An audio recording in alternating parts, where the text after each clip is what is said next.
ത്രിയേക ദൈവത്തിന് സ്തുതി. എല്ലാവർക്കും ഹെർമിറ്റ്സ് ടോക്സിലേക്ക് സ്വാഗതം. നോർത്ത് കരോലീന യൂണിവേഴ്സിറ്റിയുടെ പുരാവസ്തു ലൈബ്രറിയിലുള്ള ഒരു പോക്കറ്റ് വാച്ചിന് ഒരു ദുരന്തകഥ പറയുവാനുണ്ട്.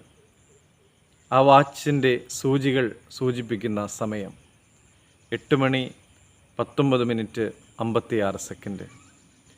ആ സമയത്താണ് ആ വാച്ചിൻ്റെ ഉടമസ്ഥനായ എലീഷ മിച്ചൽ 1857 ജൂൺ 27 അപ്പലേച്ചിയൻ മലനിരകളിലെ ഒരു വെള്ളച്ചാട്ടത്തിൽ തെന്നി വീണ് മരിച്ചത്. ആ യൂണിവേഴ്സിറ്റിയിലെ പ്രൊഫസറായിരുന്ന മിച്ചൽ താൻ നിന്ന കൊടുമുടിയാണ് മിസിസിപ്പിക്ക് കിഴക്കുള്ള ഏറ്റവും വലിയ കൊടുമുടിയെന്ന് സ്ഥാപിക്കുവാനായി പരിശ്രമിക്കുകയായിരുന്നു. പിന്നീട് അതുതന്നെയാണ് ഏറ്റവും ഉയർന്ന കൊടുമുടിയെന്ന് തെളിയുകയും ചെയ്തു.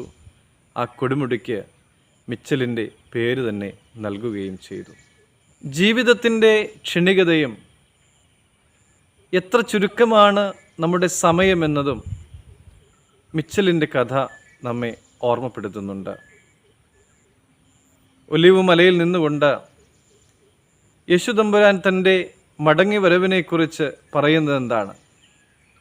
വിശുദ്ധ മത്തായി 24 44 തിരുവചനത്തിൽ ഇപ്രകാരം നമ്മൾ വായിക്കുന്നുണ്ട്: അങ്ങനെ നിങ്ങൾ നനയ്ക്കാത്ത നാഴികയിൽ മനുഷ്യപുത്രൻ വരുന്നതാകൊണ്ട് നിങ്ങൾ ഒരുങ്ങിയിരിപ്പിൻ.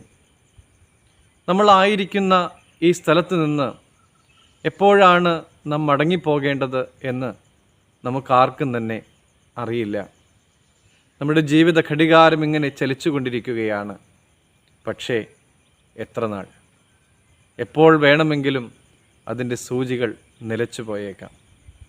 കർത്താവിൽ സ്നേഹമുള്ളവരെ, നമ്മുടെ ജീവിതം ക്ഷണികമാണ് എന്നുള്ളതായ ബോധ്യത്തോടുകൂടെ നമ്മുടെ കർത്താവിനെ സ്നേഹിച്ച് കർത്താവിൻ്റെ കൽപ്പനകൾ പ്രമാണിച്ച് അവനോട് കൂടെ വിശുദ്ധിയോടെ ജീവിക്കുവാനായിട്ട് എനിക്ക് നിങ്ങൾക്കുമൊക്കെ സാധിക്കട്ടെ എന്ന് പ്രാർത്ഥിക്കുന്നു.